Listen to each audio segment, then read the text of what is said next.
Every year, Microsoft announces new games and promotes third-party games at one of the biggest video game events in the world, E3.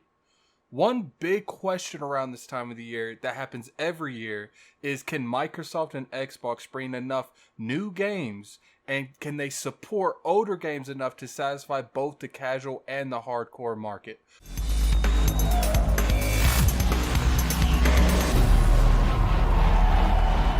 This is the Xbox E3 2018 briefing. What's going on, you guys? This is the Gaming Addict, and this is it. This is the Xbox E3 press conference predictions, where I predict as much as I possibly can what's going to happen this June the 9th, 2019 at E3. To open up the show, I think that's a complicated one. After putting a lot of time, thinking about it a little bit, I think they might open up the conference with Gears 5. Now, the reason I think that is they opened up last year with Halo Infinite. So I don't think they're going to open this year with Halo Infinite. I think Gears is the better choice because Gears is coming out this year, and we don't really know a lot about it, so I think that's the safer bet. I think at the end of the day, opening it up with the game that's coming out this year is better than opening it up with the game that is coming out next year, unless somehow Halo Infinite comes out next year, which I highly doubt. Now, after Gears, I think they might talk about Gears Tactics. However, part of me feels like some sort of small trailers in depth. I think they'll give you, a little bit of a teaser, not too much. I don't think they're going to spend a whole lot of time on Gears Tactics. I think they're going to use Gears 5 to transition into Gears Tactics. And then when you get to Gears Tactics, they might announce, call support during this time. And then I think at the end of that, they're going to say, tune in more for the PC gaming show, and we'll give you more in depth on what we're talking about here. All right, so everything from here can be in any particular order. You can't really determine what order they're going to do, especially when you talk about third parties. So from here on out until the very end of this video, it's going to really be just about, what I expect to be there, not any particular order whatsoever. So the next game that I think is going to be there, it's a third party, is I think Dying Light 2 is going to be at the Xbox conference. And the reason I think that is because they did show it last year at the 2008 conference. It was actually premiered there, so world premiere. Helped them a lot, gave them a lot of grace last year. I think Dying Light 2 at this point, is leaked to Xbox because it was shown at the conference. So it would be a no-brainer for it to actually be there. Now, in terms of how it's going to be presented, I would say I could picture some new gameplay. Maybe a little bit of new features in that gameplay, some of the features that they've been teasing that's going to be in this game. And then maybe a release date. I don't know. For some reason, I don't feel like Dying Light 2 is coming out this year. It might come out at the beginning of next year. So I'm going to go ahead and say that there's going to be a release date for probably like January. So another third party I can highly recommend seeing there is the new Star Wars game, Star Wars Jedi Fallen Order. They're made by Respawn. That game's made by Respawn. One of the reasons that I can see this game being there is EA's not even having a conference this year. So I feel like it's a really good opportunity to show it on a big stage. I would say that this game has a lot riding on it in terms of EA, especially how EA's been handling the Star Wars licensing the past couple games. A lot of people aren't really happy with the way that they've been doing that. And I think this game actually, if it is there, and I think there's about an 80%, 85% chance it's going to be there. If I were to give it a time frame of how long it would be on stage, I would say like 10 to 15 minutes. I feel like this game's going to be there a long time, and the reason I do, we haven't seen any kind of gameplay on it, and I feel like they will use this time to really reveal the gameplay. Besides the little gameplay we saw in the trailer, I think in this conference is the first time you'll see actual, official gameplay that they want you to see. Another big title I think is going to be at E3 is Rocksteady. Rocksteady is a company that we really haven't heard from in a long time. We also been waiting for more information on their next game for a while now. There's a lot of different rumors going on. A lot of people think it's Justice League, another Batman game. Shout out to Randolph Thor. He actually he said it's going to be Suicide Squad. So I would probably go with his because I know he's got a lot of connections in that field. So it's probably going to be Suicide Squad. So I think this is a great place to reveal the game to the world. There is countless rumors, like I said, what it is. But I guess at the end of the day, even though that I'm pretty confident it's going to be this particular game, Suicide Squad, we're going to have to wait to the actual conference to see. Now, in terms of how long it would take on their stage, again, we haven't seen gameplay. This game hasn't even officially been announced, unlike Jedi: The Fallen Order. So I would say anywhere from 10 to 15 minutes long. Now, in terms of first-party games, I do think, first-party in these kind of conferences is the most important. Third-party games is awesome, but at the end of the day, a lot of people tune in to these kind of conferences because they want to see what's coming out of that first-party camp, what Microsoft is making. And I think one of the games that we definitely are going to see is Ori and the Will of the Wisps. This is the second E3 that this has been at. I believe so. It might have been 3. Don't quote me on that. And I believe that this game is going to be one of the biggest games that's present at the E3 conference, because I do think this game is going to rate really well. People are going to really love this game because people really love the original one. And I think that seeing some gameplay, what will probably happen is we'll see a little bit of gameplay.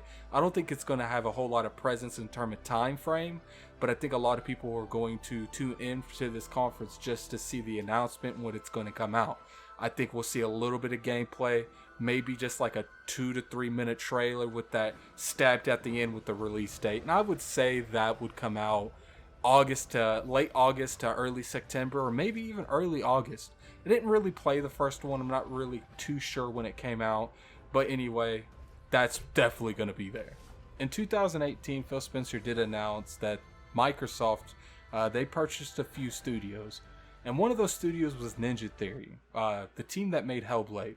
In an interview after the conference last year, he actually did say that when they bought the company, they were already working on a project. So he kind of hinted that they were going to be the first ones up to bat, and it's looking like that's what's coming to happen, because there's strong rumors that Ninja Theory is going to be there and they're going to show a new game. Now, I do want to point out that I've been told by multiple people that this isn't the exact group of people that made Hellblade.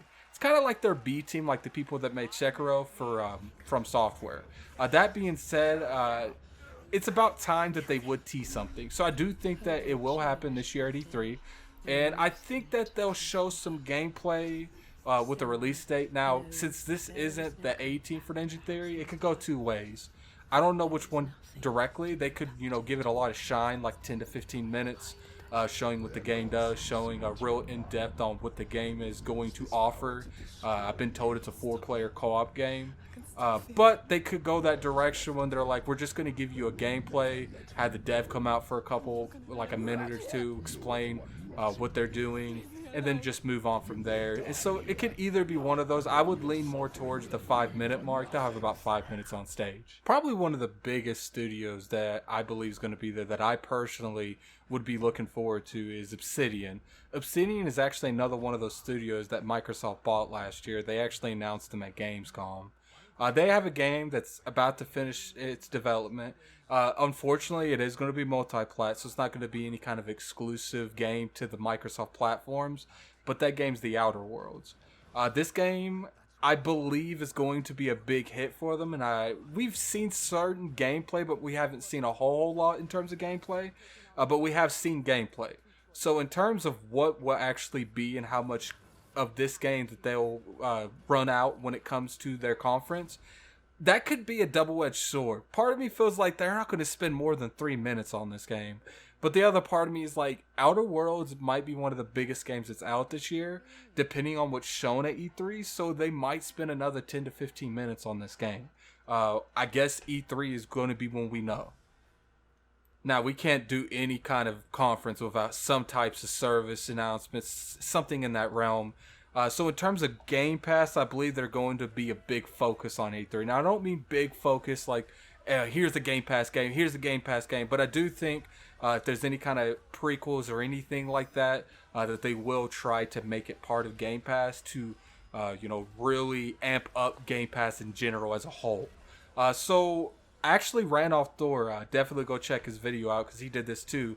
I actually watched it and I thought so a little bit that he thinks that they're going to put extensions on the pass itself. But games like Bethesda, they'll come out like 6 months later. And I didn't really think about that until he said that, and I can totally see that happening, like 100%. And Bethesda, let's be real here. Bethesda has a lot of catching up to do in terms of how much people feel about their company these days, especially after Fallout 76. So I could totally see that happening. And speaking of Bethesda, I think we'll see some sort of presence by them at E3 for sure. I don't know if it'll either be Doom, maybe the Wolfenstein games, or a new game entirely, like the Starfield or the new Elder Scrolls. I don't think it'll be the new Elder Scrolls. I think maybe we'll see some gameplay on Starfield, or maybe a trailer presenting them that's like, we're having a conference later on today. So definitely catch that in so you can see more on Starfield. And I think the odds of that happening is very, very high. I think the percentage and how long it would be, I'd say about 99% chance that's happening. And the percentage of how long it would be on the actual stage, I don't think it would be more than like 4 minutes. Maybe Todd Howard to come out, give some kind of miraculous thought process that he had when he made the game like he always does, give a little bit of a trailer, and then just move on. So there's a lot of gray holes in this presentation that I don't really know 100% sure. So, we'll go over those a little bit right now. Obviously, Ubisoft pretty much announces new stuff every year, new games as a service. That's pretty much guaranteed.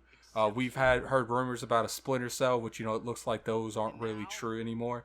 And then obviously the From Software game that they actually are making a From Software game, the A-Team, is making a game that is kind of themed like Game of Thrones. Because it looks like the writer of the Game of Thrones actually, he consulted them and found out exactly, I don't know what he did for them, but we're probably going to see that at E3. Now, I do know on Twitter, before one of the episodes of Game of Thrones that came out, the last 6 episodes, Microsoft did tease something that says your wait starts here. Now, it could have been just, building up hype for that particular episode, which I don't believe so. I think that there is a Game of Thrones game in the works. That's kind of Dark Souls-like because the creators of Dark Souls making it. And I think it will be announced at E3. Now that we're getting towards the end of the show, I do think they're going to announce some new hardware coming in 2020. I'd expect some sort of like how they did the Xbox One X announcement, or just some people talking about the goals, what they want the console to do, and generally how strong the console is going to be. Now, sadly, I don't think we're going to see any kind of price or even really what the console looks like or really anything at all related to the console, not even a name. It's just strictly going to be a teaser thing just to get people to really catch in next year to find out exactly how it looks, find out what the name is, what the price is, because I think they're going to go general towards what they did with the X. And I think that that's going to be one of the last things that's talked about at this conference. Now, after they announce the new hardware, this next part is complete prediction. I don't even know. This isn't safe. I don't know what's going to happen. I do think they're going to want to show something related to, because this isn't like a mid-step like the X was. This is a brand new console, and I think the only real way to announce one of these is to actually have a game to show what it looks like on that hardware. That there's 2 games in mind that they could do. Now, I think that they could easily just show Fable. Show Fable, let that be what the game is at the end of the show. Show what Fable looks like on next-gen hardware. Show why Xbox fans and gamers in general need to pick up this game. Now, what they could do, too, is they could show Cyberpunk. Cyberpunk's one of the biggest games that's out right now. It's one of the biggest games that will probably be out in a while. They're coming off of CD Projekt Red's coming off of one of the best games. Arguably probably the game of the generation, which is The Witcher 3. So that would be a good game to show what it looks like on next-gen hardware as well. Now, what I would like is for them both to be on there. I want to see Fable and CD Projekt Red's Cyberpunk. I don't think that's going to happen. I think it's neither going to be Fable. And if it's Fable, I would see Cyberpunk being announced earlier on in the conference. Maybe towards the beginning, because they do want to pop it off with something, maybe after Gears, because I do think they're going to open up with Gears.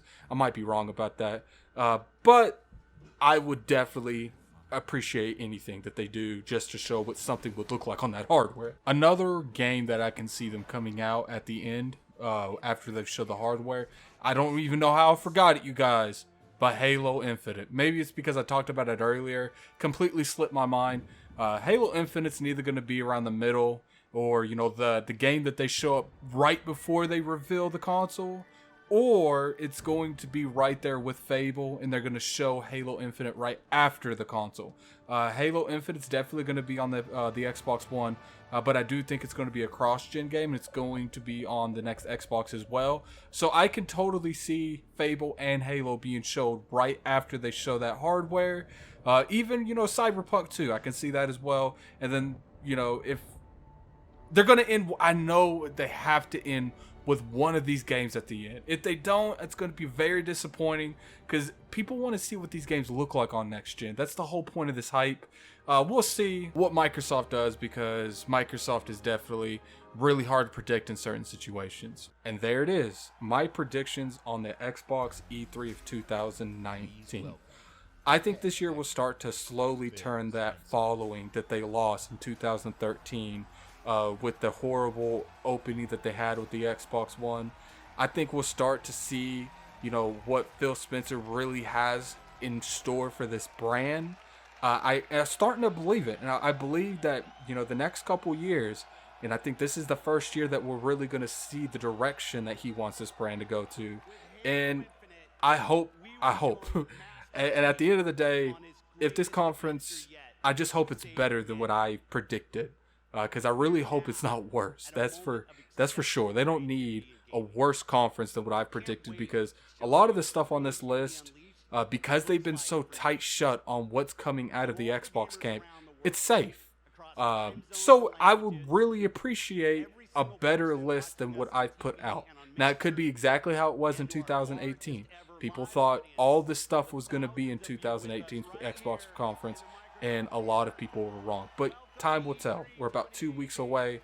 Right now, it's May the 28th.